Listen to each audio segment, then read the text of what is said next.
Silksong is coming, I've never played Hollow Knight, and I'm petty. My brother thinks I'm not a real game designer if I can't appreciate it, so fine, I'll play Hollow Knight and I'll see what makes it so good. I'll even break down what makes it tick and prove that I know what I'm talking about. Welcome to the world of Hollow Knight. The tutorial for this game is pretty smart, built with some secret tricks that will help the players with learning how this new world works. There's no interact button or anything like that, so what are we to do? They are assuming the player is intelligent, or at least has basic sentience. A few more doors are put in the player's way, just to be extra sure that the player breaking the first one wasn't a fluke. What is that? Oh god, what do I do? Friend or foe? Oh, yeah, hit it. Just like the doors. Thankfully, all of our problems can be solved with violence. The more observant amongst you will have noticed that one of our masks at the top of the screen has also gone hollow, so we can assume that is our HP, and getting hit makes us lose a little bit of it. And hey, our ball got a little juice. I wonder what that's for. Controlling the little guy feels snappy and responsive, and I appreciate that the game just throws players in and kind of teaches them through the gameplay, instead of throwing tons of text on the screen. This diegetic way of teaching will ensure that the player looks for answers, instead of waiting for them to be given by the game. We hop our happy butts up a few platforms, as we make the final jump up and rush towards this shiny new thing, a stalagmite. Stalactite? A sharp rock falls from the thing behind us. At this point, the only sounds that have stood out have been our sounds as the player hitting and jumping things. This was all just another trap set by the devs to make you smarter. And we see something unique that stands out against the background. Let's run at it without thinking. You fool. You just stumbled into another lesson. Focus. Try not to shit yourself. And voila, our juice turns into HP. Onwards and upwards, and oh fuck! The floor fell out from beneath us. We quickly come across some wooden supports we can destroy to open up a shortcut back. Add it to the list. Yeah, punch the door. Let's get this show on the road. We arrive in Dirtmouth, which I'm assuming will be my bug firelink shrine. Have a nice sit at the knot bonfire, and jump in a well to begin our journey into Hollow Nest. Where am I? I run around a bit, killing everything in sight as I get my bearings, until I run into a big boy who keeps trying to spit on me. But when I approach him, he hides and my attacks seem to bounce off his shell. Fine, I'll come back stronger. Dropping down into a new area, I land on top of something, and I hear someone humming, and meet Cornifer, the cartographer. Getting lost and finding your way again is a pleasure like no other. We're exquisitely lucky, you and I. I see you, Team Cherry, you cheeky little rascals. He sells us a map of the area, and this is where the game once again does something subtle, but very powerful to teach the player. Our location does not appear on the map by default, but we can orient ourselves because Cornifer drew his face on the map for where we currently are. He also drew a few other things on the map, like this small structure at the top next to an opening that leads back to Dirtmouth, and also a big ol' scary face in a big boss-shaped room. Outside of those more obvious aspects, the map is incomplete. There are rooms that have connections, but they lead nowhere. And that means that if the player doesn't know where to go, they can look for one of those and probably stumble onto something interesting. Answers my question too. If I don't know what to do, just look for someplace I haven't been and go. There was one more thing on the map for us to check out. The very subtle giant scary face. The level constricted to a thin hallway before opening up into a giant room. Except there wasn't a boss in here. There's just like 3 dudes. Hello. From the sky, here he comes. It's the false knight. Team Cherry really went out of their way to keep this boss tame for the first time players. His windups take so long that they would make Margit from Elden Ring blush. Team Cherry has to design this boss around a large swath of skill levels. They also need to keep in mind just how few of the skills players will have at this point. Really just basic attacks and jumps, so the boss moveset needs to reflect that. Sure, players can sequence break and get more skills before coming here, but new players are not likely to be doing that. In a last-ditch effort to take me out, he breaks the floor, sending us both plummeting to the ground. But if only he had been paying attention earlier, he'd know that I don't take falling damage, you silly bitch. Boss defeated. Nearby is an evil-looking hut, and inside is the Snail Shaman. He seems nice. He offers me a gift. I jump in, exploding with power. And blackout. Ugh, I think that fucking snail drugged me. Where am I? I wake up and find that my new friend has locked me up and watched me sleep. Now that we're such good friends, He said that he'd like my help dealing with the beast in his basement. Definitely not a euphemism. But considering my position, I couldn't exactly refuse. So off I went into the unknown. It only took a couple of minutes until I found the beast. And now hang on a minute, I've seen you before. You're the same guy that tried spitting on me earlier. But things are different this time, because that snail that drugged me gave me a gun. He uses my juice, or soul, as ammo. And if I run out, this lovely fellow spits out other creatures for me to attack and fill it right back up.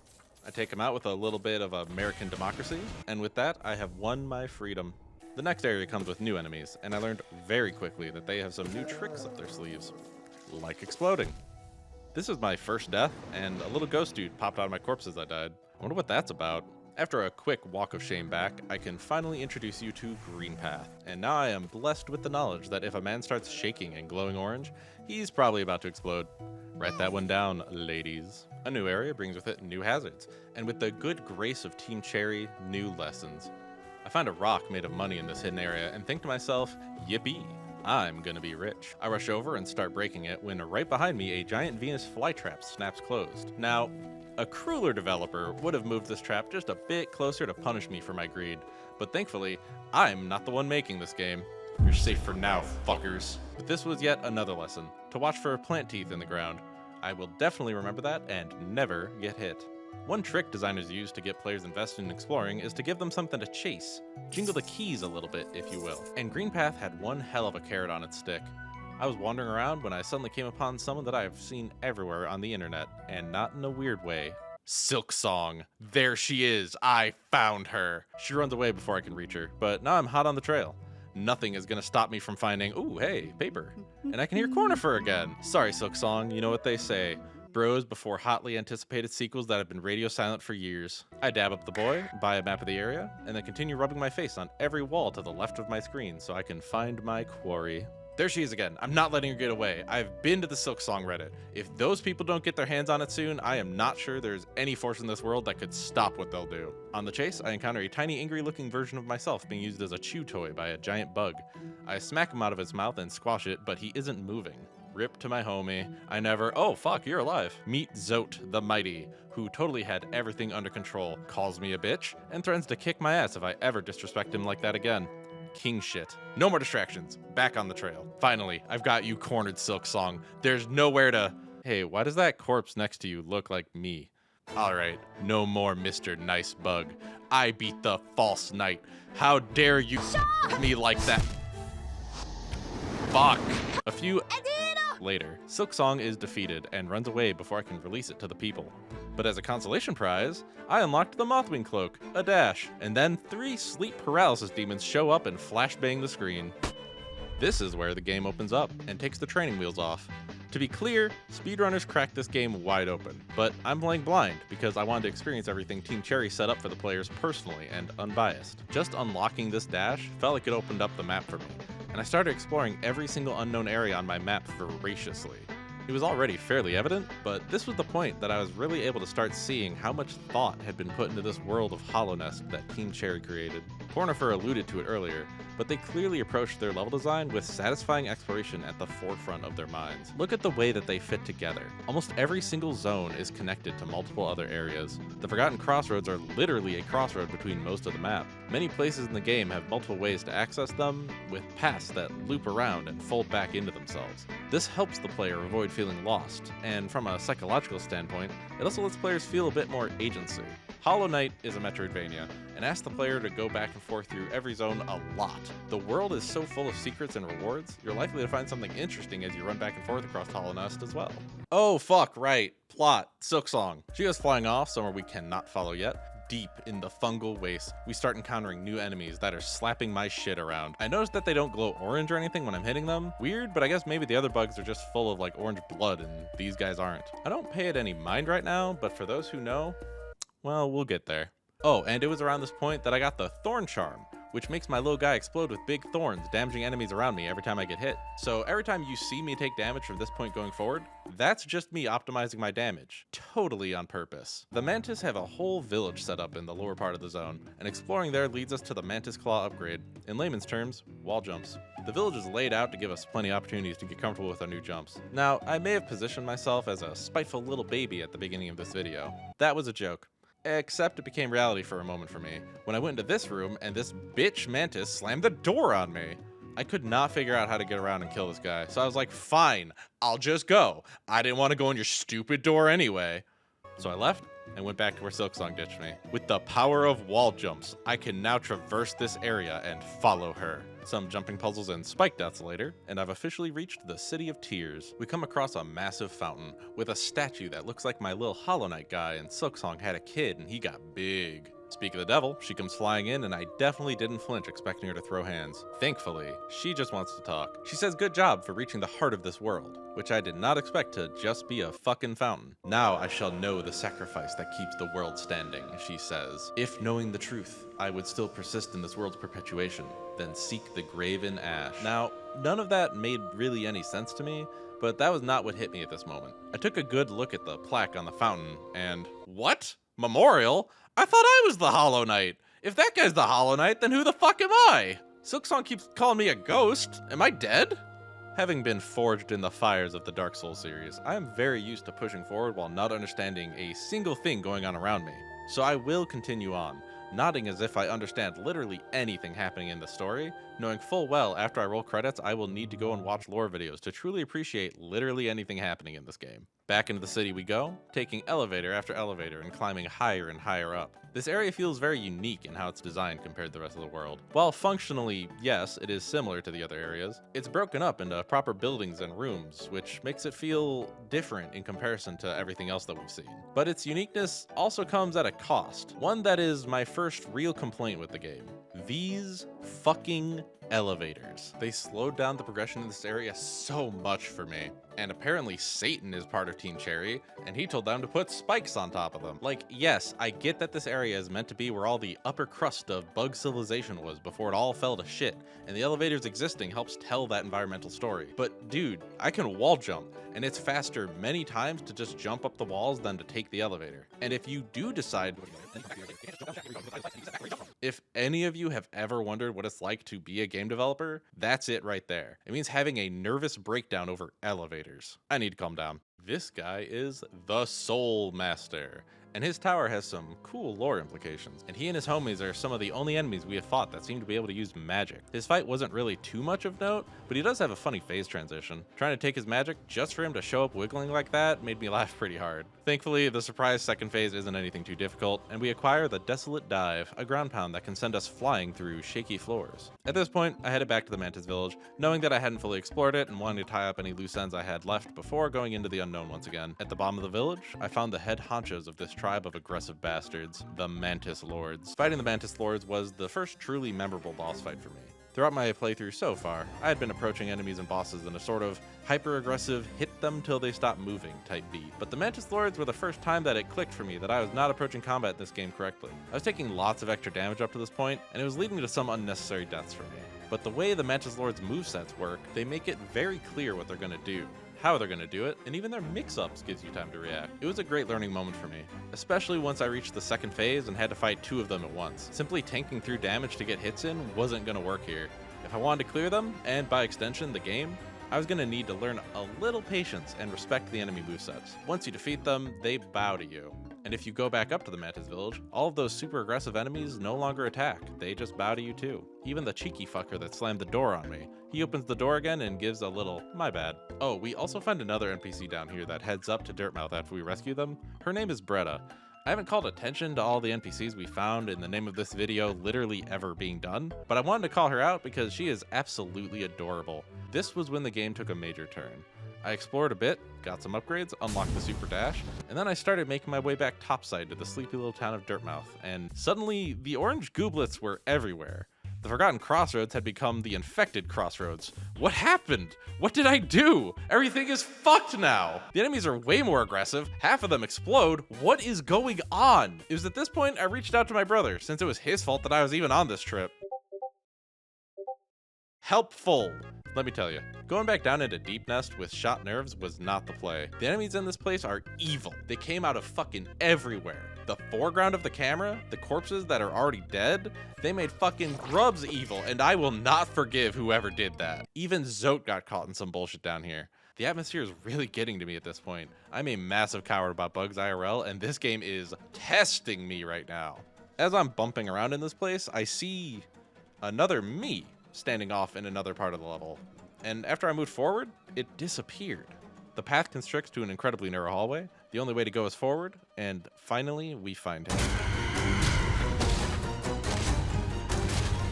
Nope. Remember the sleep paralysis demons from earlier? Yeah, those guys are called the Dreamers. Our goal at this point is to find all 3 of them, kill them, and then go beat the final boss that is locked up in the Black Egg for stealing our identity as the Hollow Knight. One of them is locked up in Deep Nest, right by where we are right now, so yippee, we get to stay in Deep Nest longer. Inside are a bunch of very polite and not at all concerning bug people, who all very kindly tell me to sit down on the bench in the center of the room, away from all the exits. I sat down and immediately got webbed to the bench. They started slowly closing in on me, and the camera faded to black as I struggled. Thankfully, they didn't eat me or anything. They just tied me up in a big old web wrap that I could cut myself out of. I am hoping that the Dreamer boss at the end of this is at least a little less creepy than the rest of the last 4 hours have been for me. But to my surprise, once I finally found him, he just kinda floated there. I thought maybe he would attack after I did, but nope. Just sat there, a big old Dream Essence pinata that I pounded and then sucked off. I absorbed his essence, and then everything went white. A small scene played, showing the door to the final boss and the mask of the Dreamer disappearing. 1 lockdown, 2 Dreamers to go. I was close to the end by now, and part of me was really ready for this to be over. My brother checked in on my progress, and I told him that I was close to the end of the game. It was at this point that I was informed that the game has multiple endings, and I was on track for the basic shitty one, but I was tired. And I felt like I had gotten enough from the game, seen enough. It was a good time, but I was prepared for it to be over. So I guess I'm getting the secret ending. Step 1. We need to settle things with someone who has haunted us this entire time. Silksong. It's been 6 years, and the emotional damage you've caused to the people is unforgivable. It's no secret that there's been a ravenous fanbase losing their minds waiting for this game to release. As a developer, I gotta say, you players are terrifying sometimes. Making a game that the people want is truly a blessing and a curse. And it's an easy bet that Team Cherry has been feeling the weight of that for the last 6 years. It's time for you to release not only the game, but also the fans from their silk sanity. At this point, I was given a bit of guidance on where to go and what I need to do so that I could get the true ending of the game. And we are going to rapid fire these for all of our sakes. Killing more bosses, watching a friend die. Sad. Got the white fragment from a nice tree lady, killed a shitload of dream bosses to collect their essence, upgraded the dream nail, found some bees, slapped this guy with our upgraded dream nail to enter a massive white dream palace, platformed across so many fucking buzzsaws. Why is the palace full of buzzsaws? Slapped my dad for a second white fragment to create the king soul. Did you get all that? No? Good. Play the game and see it for yourself. In the middle of all that, I stumbled across the Grimm troop. They gave me a little pet, who I immediately adopted as my son, and will henceforth be referred to as Pookie. If anything were to happen to him, I would kill everyone on this planet and then myself. Troop Master Grimm was the boss that finally broke me out of my old habits built up from other games, and taught me how to truly embrace the gameplay of Hollow Knight. I've made some jokes earlier, but to be clear, I'm a massive FromSoft fan, and I grew up playing all of the Souls games. And like a proper Souls veteran, every time I lost a boss fight, I knew it was entirely not my fault, and it was clearly bad design, and I have evidence! Right before diving into Hollow Knight, I had been playing Lies of P and Elden Ring Night Rain a lot. Bosses in Souls games can feel overwhelming, but generally the player can choose the pace at which the fight goes for themselves. And if you get hit, you don't really need to wait for the boss to give you permission to heal. You just get some distance between yourself and the boss and slurp your juice. But when I tried to do that in Hollow Knight, I would usually get backhanded by the boss with an "Excuse me, did I say you can heal right now?" The Grimm fight is where I finally learned this lesson, which is a little embarrassing to admit at 20 plus hours into the game. His normal fight quickly became my favorite fight in the game. His moveset is incredibly well balanced. Every move is telegraphed well, but still comes out quickly, and if you pay attention to them, you will see clear ways to use your toolkit to respond to every move. The pacing, the presentation, the way he screams at me for hitting him too early, his fight has this wonderful rhythm. It was like a quiz on how to use my moveset correct, and it created an incredibly satisfying fight. If the normal mode of the fight was a rhythm game, the Nightmare version was like throwing myself onto the hardest song at the highest difficulty. No boss packed me up and shoved me into a locker like he did. I want to sit here and tell you about how he kicked my ass for nearly 3 hours straight and became my new father, but this has gone on long enough. It's time to finish the fight. Time to confront the true antagonist of this playthrough. The Hollow Knight. Brother! It was you all along! You who led me here! You who called me a pussy that one time! Pookie and I shall strike you down! The orange goo, it all came from him, because he couldn't contain the light inside him. Now he's a broken husk, and with the help of Silksong and Pookie, we will defeat this evil. I was not prepared for how many swords this moth had, but I was ready. Grimm had beat some very important lessons into me. Lesson 1, know your enemy. Lesson 2, know yourself. And Lesson 3, soul is for damage, not healing. The Radiance tries to run away, my siblings of the Abyss are rising up, and with the help of my bro, we slap the shit out of this lamp-loving bastard. As I watch the ending cutscene and credits play, sitting alone at my desk, I find myself feeling emotional? No, something more than that. Hollow Knight is an experience that is going to stay with me for a very long time, if not the rest of my life. Team Cherry, thank you for crafting this game with so much love and care, for sharing this world with us. Everyone was right. This game is something special, and I look forward to visiting it again on the road ahead.